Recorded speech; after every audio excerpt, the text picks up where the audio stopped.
Welcome everybody to session 2 of our job seeking series here on TLD Cast. I'm your guest host, Joseph Suarez. Like I said, this is session 2, searching and applying for L&D jobs. So if you're not familiar with the training and learning development community, we meet here a few times a week or periodically on Crowdcast. We also have a podcast recording and a YouTube recording of these sessions are available. And then if you want to find out more about the community, go to the website tldc.us and find out everything that they are up to. I'm just a guest host here for this series, but I've been a member of the community for a while now, and I'm happy to be back sharing some knowledge with you. So if you didn't catch the first session, we talked about what to do if you're laid off and how to move on from those types of things. And I shared that I was laid off last month and some things I'm doing to stay productive and apply for jobs and things like that. And now I'm really excited to talk about what that looks like and share my process for searching and applying for jobs. So let's get started. So I kind of broke today up into 3 segments. So we have what I'm calling the big picture. I want to look at things from a high 10,000 foot view rather than kind of the lots of tips and tricks that people get focused on that are very narrowly focused. I want to look at the big picture and get a perspective of things that may help us when we're trying to find jobs. And then I'm going to talk about kind of casting a net. So there are several ways to go about it. We can cast a wide net and apply to as many jobs as we can. But my strategy that I'm going to talk about today is applying a tight net initially. I'm going to present a series of questions that I encourage everyone to answer based on what kind of job that they want to find. And then focus in to see if they can find any roles that fit that ideal job situation. And then if not, kind of slowly compromising on things to cast a wider and wider net. And I think that will end up with a much more fruitful job search. And then finally, like I talked about, I want to talk about the system that I use to take notes and capture all the information when I'm applying for jobs, because that information becomes very helpful, especially down the road in an interview process, and immediately helpful if a recruiter reaches out to me, calls me on the phone. I can immediately pull up my notes and know who I'm talking to and about what. Whereas if I applied to something 2 months ago and they finally reach out to me, I don't have to be like, who is this again? What's going on? That's not going to sound very professional. So I'm going to talk about my capturing system for that. And I can see the chat today. Luis was telling me that it was a Crowdcast issue. It wasn't anything on my end that caused me to not see the chat last time. So I'm going to do my best to keep an eye on the chat. And I encourage everyone to add in their own tips or any supplemental information that may help people today.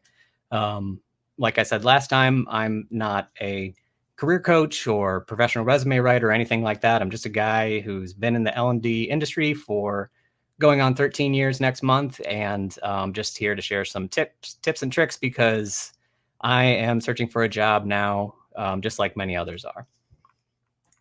And Kara says somehow it still was my fault that I couldn't see the chat. So let's start with the big picture. And I don't mean to be patronizing with this question, but I just want to open up with what is a job? I know you guys know what a job is, but essentially, I want to frame it like this. A job is an agreement between an employer and an employee. So an organization, the employer, extends an offer to someone in exchange for compensation. They say, you will perform these duties and you'll be given some responsibilities, and we expect you to handle those in exchange for some money, essentially. And that's an agreement that either party can walk away from at any time. Anyone is free to quit a job. An employer can let their employees go at any time, as we talked about last session. And I just want to keep it in that frame because that helps us when we are searching for jobs, because we can see things from the employer's perspective that we might not see otherwise, because a lot of the job searching process is very internal and self-focused. We're worried about making our resume look good.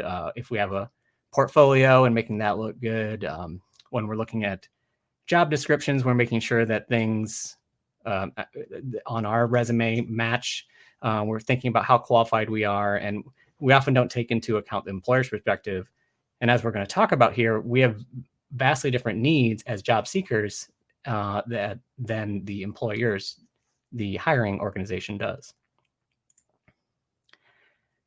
So to frame that, if you're not familiar, this is Maslow's hierarchy of needs. So at the bottom here, we have our basic needs that if we don't meet, we basically fall dead. We need air, we need to breathe, we need water, food and shelter, and that kind of stuff. And then it moves up to our more higher level needs to become, I don't know, more self-actualized people. So if you're not familiar with it, I just wanted to put that up on the screen because I am going to pull basically a dad joke and talk about the hierarchy of needs, pun clearly intended. So from the employee's perspective, the hierarchy of needs is pretty simple. It almost matches Maslow. So at the bottom, we have compensation. We need to be compensated to be able to pay rent and buy food and afford transportation and all that kind of stuff. And then from there, your specific top of the pyramid may differ, but it kind of goes a little something like this, where we're morphing into, we have higher level needs of how we advance our career, how we grow, what new skills do we need to learn, what old skills do we need to keep fresh, how do we advance ourselves, keep ourselves marketable, if that's for an internal role or a role with another company, whatever. So, and then at the top, I have fulfillment. So how do I draw meaningful work from the work I do? No, how do I draw meaning from the work I do? How do I get a sense of accomplishment? Do I have strong relationships at work? Do I take pride in what I do? That kind of stuff. And then almost conversely, from the employer's perspective, at the very bottom, when they're searching for job candidates, they're basically asking, okay, is this person qualified? Can they meet the base requirements of the job description or what's required for this role? And then from there, they're basically saying, yeah, okay, they might be qualified, but how professional are they? Can they work well with others? Can they meet deadlines? Can they communicate effectively? Those types of things. And then finally at the top, there's probably a better word for it, but I couldn't find one creating this presentation last night. So I just said, are they a good fit? Will they contribute something to this organization, to this team? And can they be somebody that we can invest in over time that can become an asset to the organization? So when you look at those two pyramids together, there's not a lot of overlap. Basically, the employer is trying to find somebody that can meet all of their criteria and pay them as little as possible. And the person that's seeking a job is looking for as much compensation as possible with, I don't want to say as little work as possible, but most fulfilling work as possible. So just keep in mind that a job is an agreement between these two, and that the goal for you as a job seeker is to demonstrate as much as possible that you align with the needs of the employer and not to confuse these two going forward. So that's the big picture. It really plays more into when you're crafting a resume and you're interviewing, but I just wanted to throw it out here before we go any further into this job seeking series. So I'm just going to skim the chat here really quick. Good to see some familiar faces. A lot of friendly banter. So I'm going to continue on and talk about casting a net. What does that look like? Well, really you have to ask one big question, and that is, what are you looking for in a job? What kind of roles are you looking for? Are you more of an instructional designer? More of a facilitator? Are you comfortable doing LMS administration? Are you more on the technical e-learning developer side?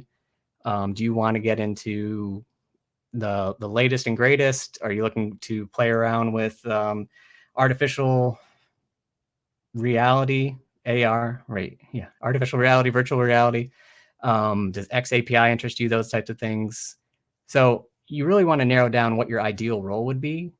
but then also have a kind of list of fallbacks that you'd be willing to do. So do you really want to get into that cool, exciting stuff, but you'd settle for LMS administration if you had to? Do you really want to be on the cutting edge of leading virtual facilitations right now, but you'd settle for if they still insist on doing some in-person new hire orientations or something once things start to open back up? And then another question would be, what type of work are you willing to do, or are you actually looking for? Are you looking for full-time, part-time? Are you looking for what in the US we call the more 1099 route, and that's just a tax form that indicates that you're looking for contract work, subcontract, freelance work, that kind of stuff. Another question is what seniority level. So if you're just starting out, are you just wanting that entry level position to get the coveted 2 to 3 or 3 to 5 years of experience under your belt so you can have that and start to apply for more senior level roles? Are you looking to get into management, upper management? Do you want to be a CLO, chief learning officer someday?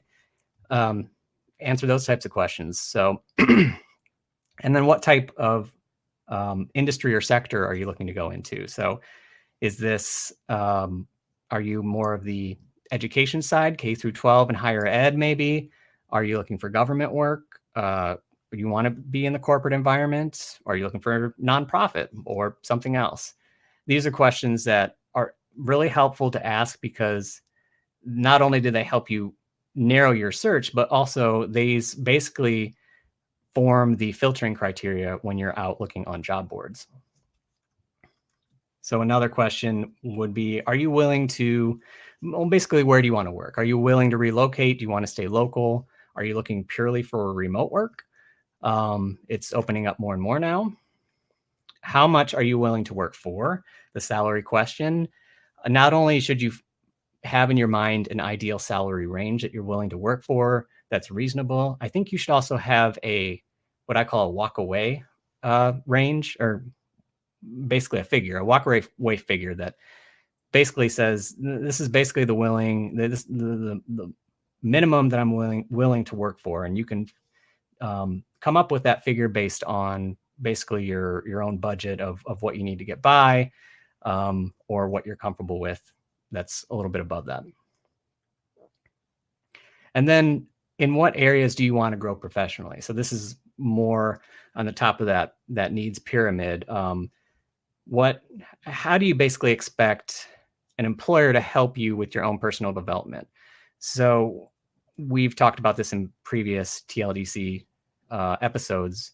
Kara actually hosted a series on personal development, and what she really drove home in that session was the difference between what you as an employee bring to the table by owning your own personal development and what the employer can bring with the expectation that they're there to help you after you take ownership of your personal development.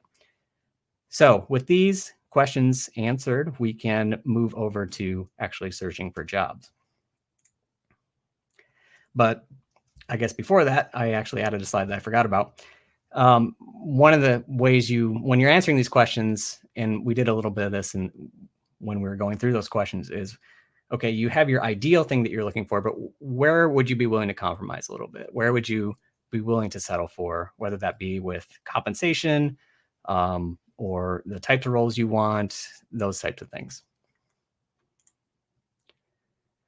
So starting your search. I think the best place to start your search right now is on LinkedIn. And you can view LinkedIn as a great resource or a necessary evil. But the fact of the matter is that it's extremely helpful I just say if it's used right. And I'll get into what I mean by that in a minute. But LinkedIn, the reason it's helpful, especially now, is it really is true. Let me get this right. It's really more about who you know than what you know. It's really true. So leveraging your network to get jobs is really effective. And the caveat I'd say to that is when it comes to using your network, you get more when you give more. It's almost paradoxical that way. If you're only looking to take from your network, you're not going to get as much as if you're willing to come in and give just as much, if not more, than you're taking. So keep that in mind when it comes to networking. So you're starting out in a job search, you want to hit up your network and see if they can help you in any way, see if anyone knows anything. And looking for a job is a full-time job in itself. So you want to be out there growing your network as much as possible in between the times that you're applying for jobs and looking for jobs. But the thing about LinkedIn that I caution is that it has its own objectives, I think is the best way to put it. It's a social network and it knows it's a social network. And I think we would do best to recognize that it's a social network. So what does that mean? It means that they're trying to promote a lot of engagement that looks good for their own internal metrics, but doesn't necessarily help you in any way as a job seeker or a network builder. So, it's really heartwarming to see a post of a soldier coming home from deployment and their dog sees them and gets super excited, right? That makes us feel good for a few seconds. But how does that contribute to anyone's job search or performance? So there's a lot of noise out there. So just recognize that and make sure that the way you're using LinkedIn is something that uses it and contributes meaningfully. It's the best way I can put it. Don't just make noise for the sake of making noise and pleasing the algorithms. So the way you can actually use LinkedIn effectively when you're job searching is, first off, there's a setting in your profile that you can enable. And this is probably the best thing you can do, is just turn that on, and that tells recruiters, and you can actually open it to anyone on LinkedIn. It just says you're open to opportunities, and you can put in specific jobs that you're willing to do, titles that you're looking for, specific roles. So having that enabled definitely helps. The networking on LinkedIn helps if it's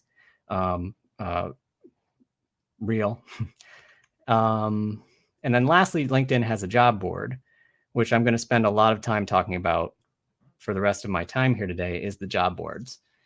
Now, personally, I have not found LinkedIn's job board to be that effective. For the longest time, it was suggesting jobs to me that had nothing to do with what I was looking for. And maybe that was largely because I wasn't really using it for the longest time and I wasn't feeding it enough information to have it give me relevant jobs back.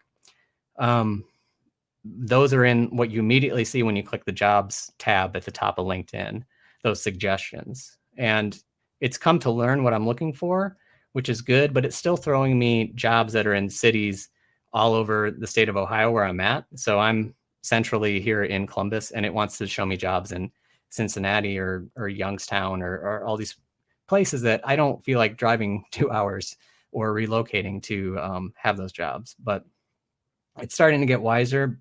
But the reason I don't really find it helpful is once I do a search, I don't seem to get very meaningful results, and I don't feel like I can filter those as effectively as I can on other job boards. So I'm seeing a lot of what I consider low level, very entry level stuff, which at this point in my career, I'm not looking for anymore. And it's hard to filter those out. I've even seen where it's clearly a senior level role, but for whatever reason, LinkedIn wants to tier it as entry level. And I don't understand how they're getting their information, if it's something that the job poster is actually putting in as a selection, or if they're figuring it out on their own, what kind of seniority level the role is at. All right, so I'm going to take a break because I see there are 2 questions here. The first one is, Kim asks, are there ways that we can truthfully present ourselves to employers as low risk? This might be addressed in a future cast. Yeah, that's a good question for future cast. But what I'll say right off the gate is this is something I learned the hard way. Employers, especially hiring employers, love to find candidates that don't know their worth, that undervalue themselves. And I was definitely in that position for a long time, because there's nothing better from an employer's perspective is to have somebody on the payroll that's working harder than what they're being paid to do or being paid for. So keep that in mind. But then at the same time, being assertive about how much you're worth can get you in trouble. It might make you rise to the top of the recommendations for when there's job cuts down the road, things like that. So you can be truthful and present yourselves as low risk, but then you have to balance that with being compensated fairly. So it's something I'll think about, and I might bring that up in future sessions. So thanks, Kim. All right, so Kara calls me a master negotiator, and she wants to know what are some of my negotiation tips for job seekers. I think that'll come in more in the interview process. I will definitely bring those up. I will definitely talk about salary negotiation, which I always surprise myself at how much I can do salary negotiations. If I can even say the word, salary negotiation at this point, because when I started my career in 2007, I had no idea what to do when the question came up. And I was asked, well, and because I couldn't provide an answer, I was asked, well, what are you currently making? And I dumbfoundedly just said what I was making, which was an hourly rate at the time. And going back to not knowing your worth, maybe that's why I got the job, is because I was very qualified and probably underpaid for the longest time because I didn't know how to answer that salary question. So it's definitely something you want to think about. Obviously, you don't want to outprice yourself, but you want to be making sure that you're getting paid what you're worth, more or less. And the way I've heard it phrased, and I've thought about it ever since, is, when you think about an hourly wage, like you put in this much work for an hour and you get paid this much back. When you think about the amount of planning that would go into a salary negotiation, if you put that work in upfront, you can basically turn a half hour, an hour, 2 hours worth of work into thousands, maybe tens of thousands of dollars over time, maybe even $100,000 over time. It's really important. And you look back and you think, well, just because I pushed a little bit further, I didn't accept things on face value, and I got them to come up a little bit higher by a few $1,000s. 5 years later, how much more money am I making now because I spent 5 minutes asking the question? So we'll definitely get to that, I promise. But for right now, we are talking about job hunting and job boards and applying to jobs. So starting our search, I definitely want to talk about my capturing system. And from here on out, things are pretty much going to be a demo of what I do. But I just want to give some tips before we get to that point. So the first is, when you're applying for jobs, don't just fire and forget. You really need to write stuff down and take good notes. And I don't consider myself much of a note taker outside of this, but it really helps you out in the long run if you write down everything you apply for and write down some key information that we'll cover here in a minute.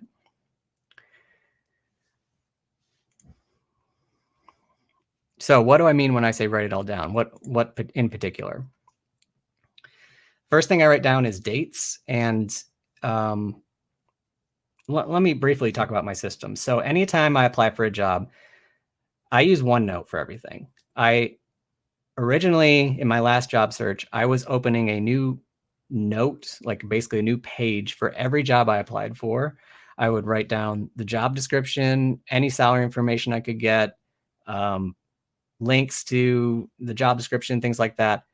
I found that was overkill because over 90% of the jobs, I never heard anything back from.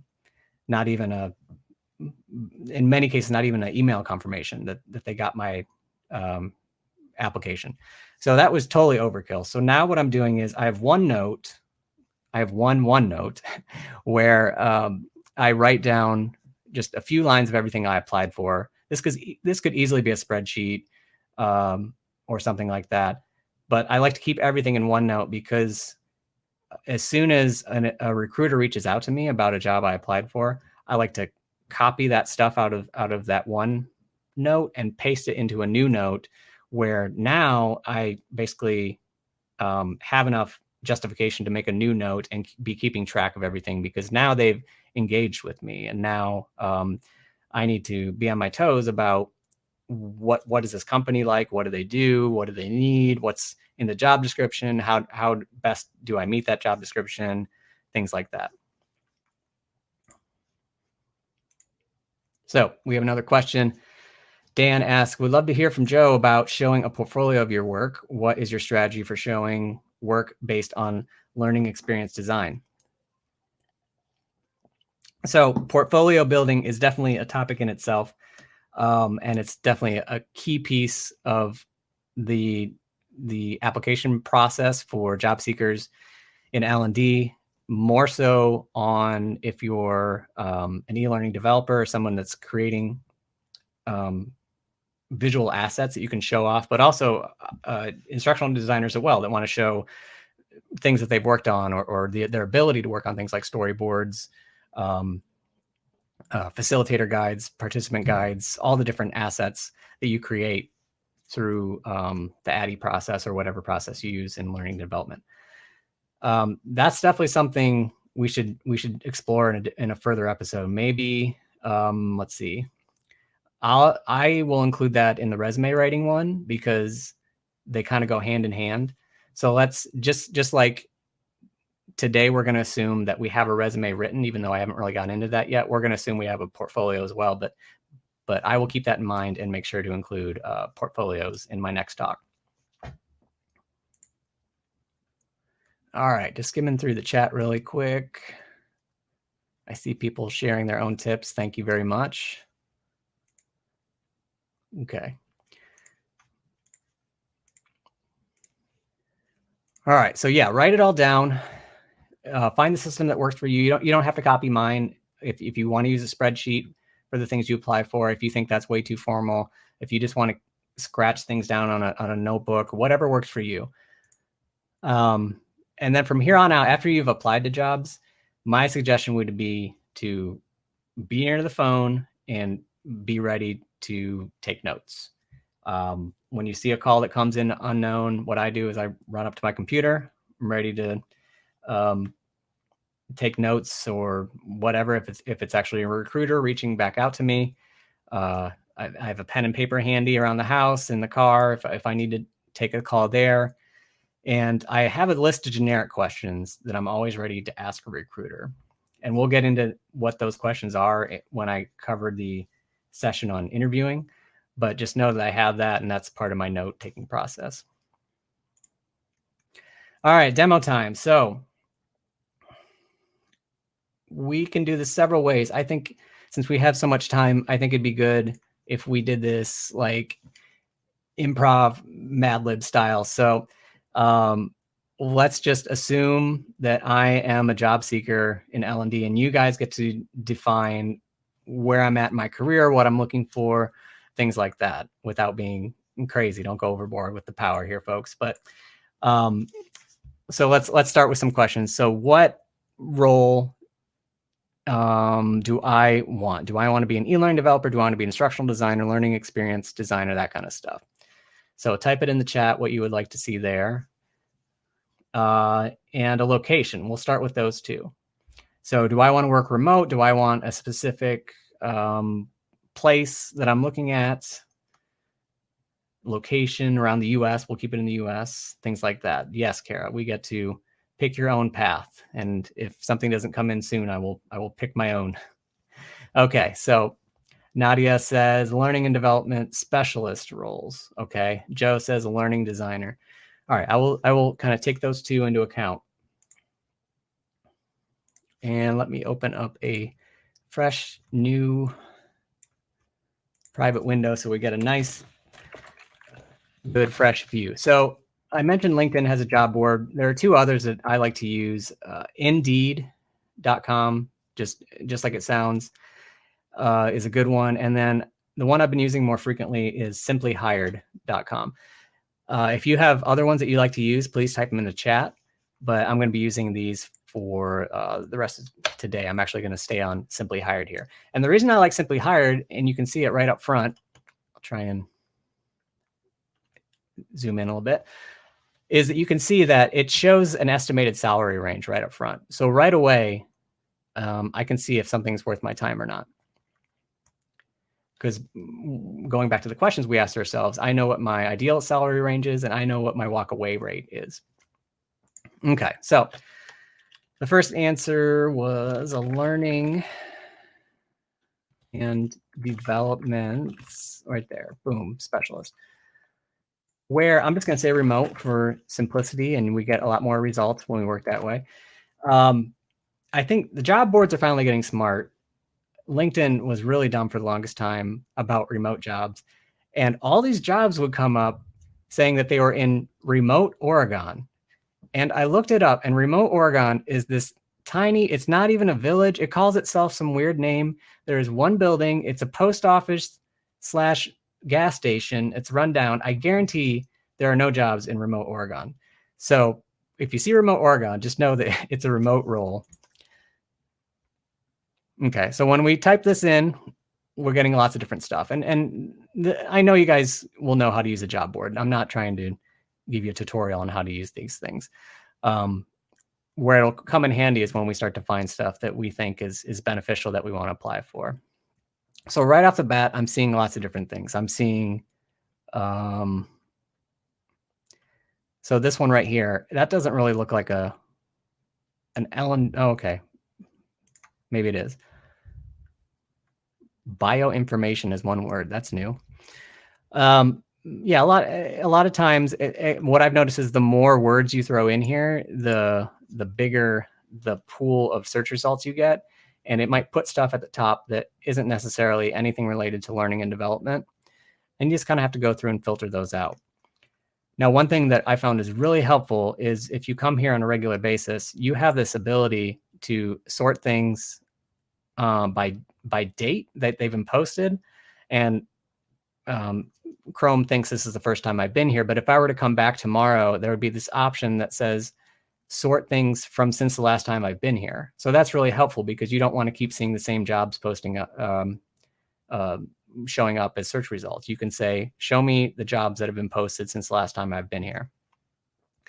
And I'm always cautious about applying to things that are over 30 days old because two things, why is it so old? What's going on there? Is it even relevant anymore? Has it been filled and hasn't been taken down? Or it's almost like a house that's been on the market for too long. You start to question, well, what's wrong with this house? Why has it been on the market so long? So I like to stay within under 30 days.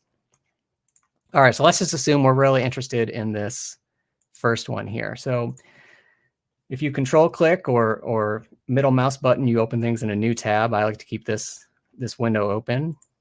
And then you switch over here. It's like, we'll assume that my ideal salary range is pretty much this, is like 50 to 75,000, we'll say. So this fits perfectly in my range. I do this thing where I barely read anything and I just skim. And for me, nothing is jumping out at me. I'm seeing a bunch of stuff. I have no idea what this means. I don't know what a CA finance. I don't know any of this stuff.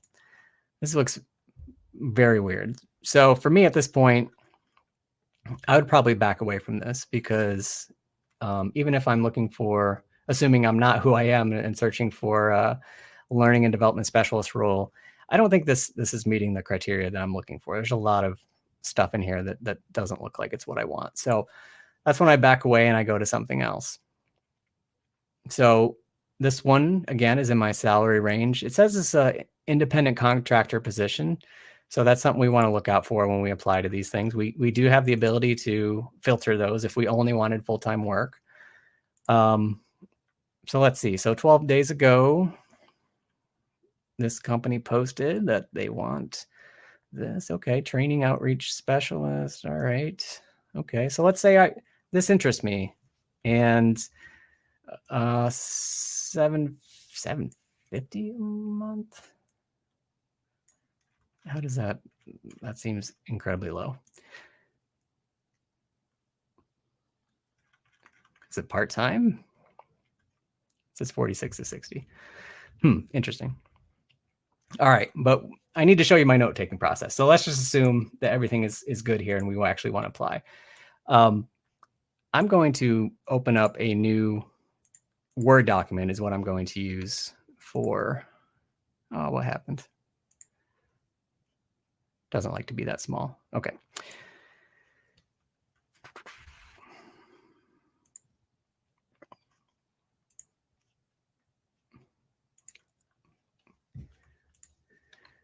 All right, so you notice you have the ability here to quick apply, and that's really all we're presented with. So what's happening there is that this job poster actually engaged with Simply Hired themselves to say, hey, can you find us some candidates for this independent contractor role we have? So you're actually applying through the Simply Hired system, which I don't have as much luck with for whatever reason, but I find that this is more for the contractor roles, and I just don't have as much success with the contractor roles in general. And then I don't have as much experience applying for contractor roles and a whole host of things. But I just want to point that out there, that when we click quick apply, it's just going to give us this very quick form to put our name, email address, optionally our phone number, the ability to add some files like our resume and a possible cover letter. We can have a whole discussion about cover letters. I tend to avoid them. It seems like every time I feel the need to write one, I take forever to write something that's nice and custom, and then I just never hear from the people, even though I wrote a nice cover letter. So, and then the jobs I do get engaged with, I never wrote a cover letter for. They're able to determine from my resume and my portfolio if I'm worth engaging or not. I didn't need to write a cover letter for it. And then there might be some additional questions that they want to filter you out by. They'll ask like the number of years of experience you've had with X, Y, and Z. The most frustrating one was when one said, what's your years of experience with articulate storyline and rise? And it was all one option. You could only give one number. Well, if you know anything, you know, storyline's been out for like 8 years and rise has been out for 2 or 3. So what do I say there? I couldn't give a range or 2 numbers. So I just said my experience with storyline was 8. So that's the quick apply system. The other thing that these job boards do is they're crawling the web, looking at company websites and job boards for, they'll basically aggregate them and list them here as well. So there's kind of at least 2 different ways that these job boards are kind of accumulating jobs. All right, back to my process. So what did we say? So for something like this, the first thing I write, and again, very easily could be a spreadsheet. I'm just going to write, actually, I'm going to copy because that's a long name, copy and paste. And this is totally in the weeds, but I have a shortcut built into Word for copying plain text. Because if I didn't do that, well, it's slightly different, but you know, this thing where you copy from a web page and then you come in and you paste and it's all, and then you got to come back in and either clear the formatting or then you have to come up here to paste and then paste special and all that stuff. So I've just built it in that it's Control-Shift-V. You can search on the web how to do that. It saves me so much time. All right, so I've got the company name, I've got the position, the estimated salary range. I always do this. I just say up to K. And then I copy the link. Now there's all this junk up here in the URL from when I was searching. So I just like to come here and say share the job, and then you can copy the link, and it's a little bit shorter. And that might be all I do. Oh, the other thing I do is, as far as dates are concerned, I say applied. So assuming we applied to this, I'll say I applied on 5/29, right? And then that's it. So like I mentioned, I keep all this information in just a single page in OneNote. So, you know, I may have things listed like this. One thing I like to do, it's kind of nice because it doesn't require too much mental effort, is just to find a bunch of jobs that you want to apply for at some point and then make a list. So like if I can spell on the fly, potential here, like these are potential jobs I want to apply for. And then when I've applied, I'll throw it down here and applied. And what I really like about keeping them all together here in one job thing is I may come back to this a month later and this can still be here and I want to apply to it again. And then I'm like, wait a minute, Connecticut Public Broadcasting, that sounds familiar. I'll just do a quick search in my thing, for the smallest easily identified word. Okay, yeah, you know what? I did apply to that. That's right. So save yourself some time there as well. And then, once I do apply for it, I will paste it down here. I know I've applied. And that's basically my process for searching for jobs.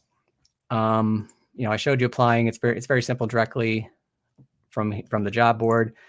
Let's see if we can find one where it actually takes you out to. So the other one you see is apply now, and that will take you to the company, or in this case, the organization's website. Oh, this was that crazy one. All right, it's not even obvious how you apply.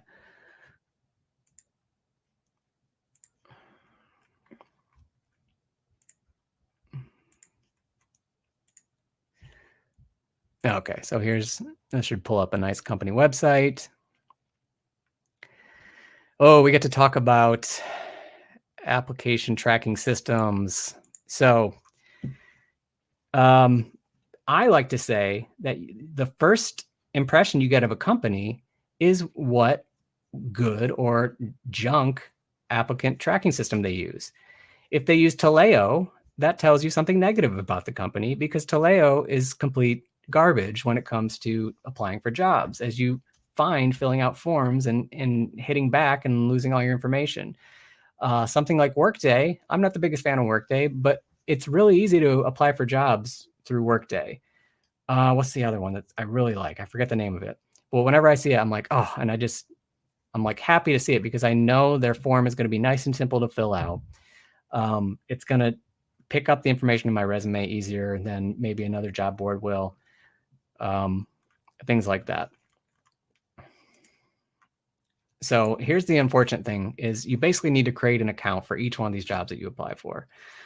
And that's another piece of information that you can store in your notes, is your login and password for job you're applying for. My login is hire me, and my password is please123 exclamation point. Okay, so from this point out, let's assume that I went about my way and a week or two passes by and I get a call, and the call is from the Connecticut Public Broadcasting, and it's a recruiter. So the way the interview process works is, well, the way the whole application process works is you submit your application.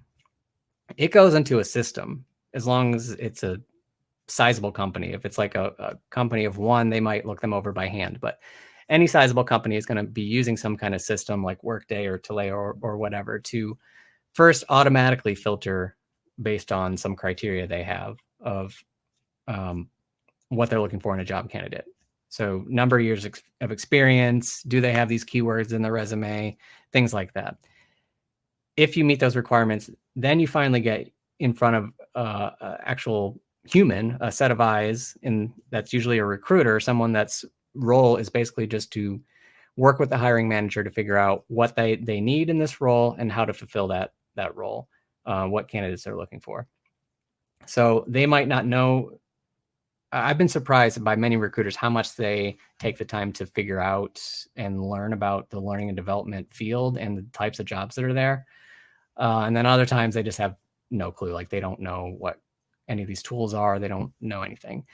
So one of the things you learn very quickly when a recruiter calls you is just how much they're knowledgeable about the role, what the hiring manager's needs are, the learning and development field, and things like that. So I've been engaged by a recruiter. So the first thing I'll do, we'll just assume that I've opened up a new note. I use OneNote. You could use whatever works for you. Okay, so I have a new note open. I'm just going to copy and paste the information I had from my other notes. Okay, so now I have it open. I'll increase that a little bit. And in a separate note, I have a list of generic questions. So I always label that as like my cues or something like that, and just kind of paste that in, and it's just a list of generic questions, and we'll get into that in the interviewing episode about what that looks like. But it's just things like, I want to hear from the recruiter, even though they're going to give me a canned answer. I really want to hear what their answer is about what the company culture is like, what the work from home, work-life balance is, those general types of questions. You don't want to get too in the weeds about benefits and compensation and come across as that's your only concern. But I found that the recruiter is the better person to ask than the hiring manager for those types of questions. And you can rope back around with the recruiter if you want at a later time to get those questions answered.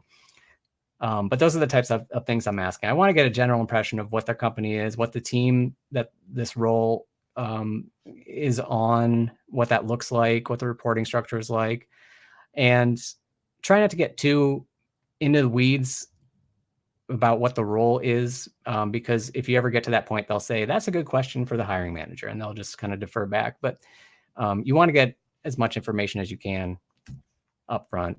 So that's why I always had this list of generic questions. And then if you know that you're going to get that call from the recruiter, then you have some time to go in and look at the job description again, see where your experience aligns or doesn't align, what questions you have. So if I ever see LMS administration in a job description, I'm not a big fan of that. So immediately one of my questions is, I see that's in the job description. How much percentage of my time would be dedicated to LMS administration? And if it's anything more than 15, 20%, I'm probably out, because I don't want to do that. It's those types of things. And just remember, again, we're not in the interviewing session again, but just remember that interviewing is a two-way street. It's as much about you finding the right place to work as it is for the employer to find the right candidate. And you can often lose sight of that, especially when you feel like you're pretty desperate for any type of job. Just keep that in mind, because you don't want to end up in a situation where you really regret your choice after a few months. All right, a lot of agreement that Taleo is not the best system. And I don't like to call things out by names, but I've had such negative experiences that I will do that.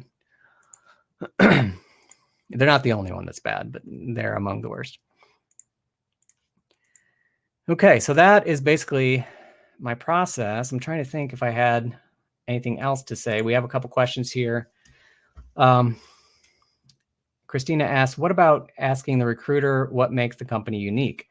Absolutely. I mean, you're going to get a canned answer. These are the types of questions I get asked all the time, and it's going to be maybe a little bit more insightful than what you might see on the company website in their, about page mission statement. But you do get a sense. One of the things, when you really want to get them to give you a more personalized answer, one of the things you can ask them is, why do you like working here? And that really gets them to open up and say something personal from their perspective, why they actually like working at the company. And then if they pause for a long time and it takes them a long time to answer the question, or if they just say the people, for some reason, I've always noticed that places that are, there's always good people wherever you go, right? And even if that just means that you're in a bad situation together, yes, the people are always a good thing to have around. So if that's the first answer that people say, it always raises a red flag in my mind. The people, okay, that's the reason you like working here. Let's see, what else? So that's, definitely questions like that are worth asking for sure. Kara asks, what is my criteria on selecting a job to apply for? Do you make sure you hit all the criteria? Percentage? I'd love to hear your thoughts. So the criteria are answering those questions that I had earlier. So we're narrowing down our search based on our answers to those questions. So I've already established what my criteria is for my salary range. I've already established the roles I'm looking to work for. One of the things I forgot to mention is once you get a sense of what you want to look for and you've looked through a few of these job postings, you'll get a sense of what they look like. And you really want to be on the lookout for unique keywords that you can use to put up in your search results. So for example, if I want to be an e-learning developer, but I want to make sure that I'm working at a forward-thinking company. I don't want to be in a company that's talking about I'm going to be. Anytime I see Flash in the job description, I immediately know that there's a disconnect. Either it's this company is behind the times, or they're not working to make sure that their job descriptions are accurate, because Adobe Flash is basically dead right now, and it's a legacy system that's going to be a security risk at the end of the year.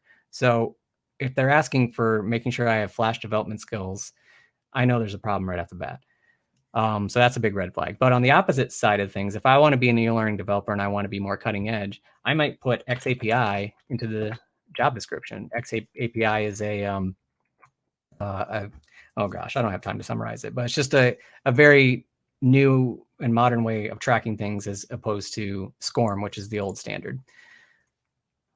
And I don't see many job descriptions with that in the title, but here are some right off the bat. A remote job that's talking about XAPI that pays a lot in San Francisco. Wow.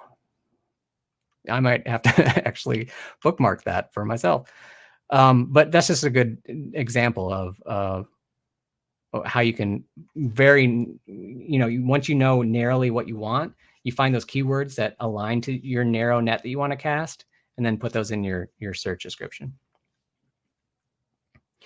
Kara clarifies, sorry, I meant in the job description. Like if they list qualifications and you don't meet all of them, do you apply? Oh, this is a great topic, because studies have shown that statistically, men are more likely to apply for jobs that they are less qualified for than women do. So I would encourage you always, if you think you have some, if you meet some, you don't have to meet all the job requirements to apply. No, you don't. As long as you meet some and you think that you could do the job or learn to do the job, my recommendation would be to apply.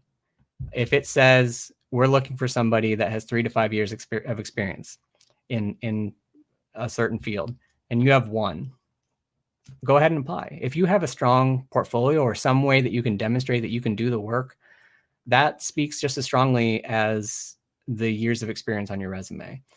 What's another good example? So I see a lot requires a master's degree or requires a bachelor's degree, or they'll often specify an equivalent amount of work experience.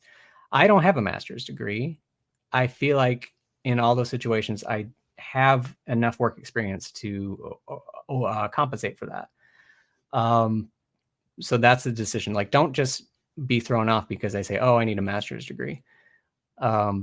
If you're, at the end of the day, a company wants to hire someone who's qualified.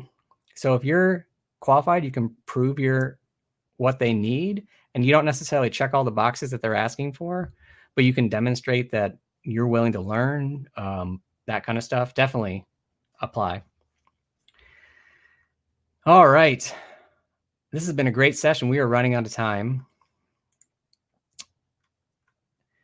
I'm just going to skim the chat here real quick before I wrap up. Make sure there's there's too much to even look over. So much great stuff. Thank you guys so much for sharing.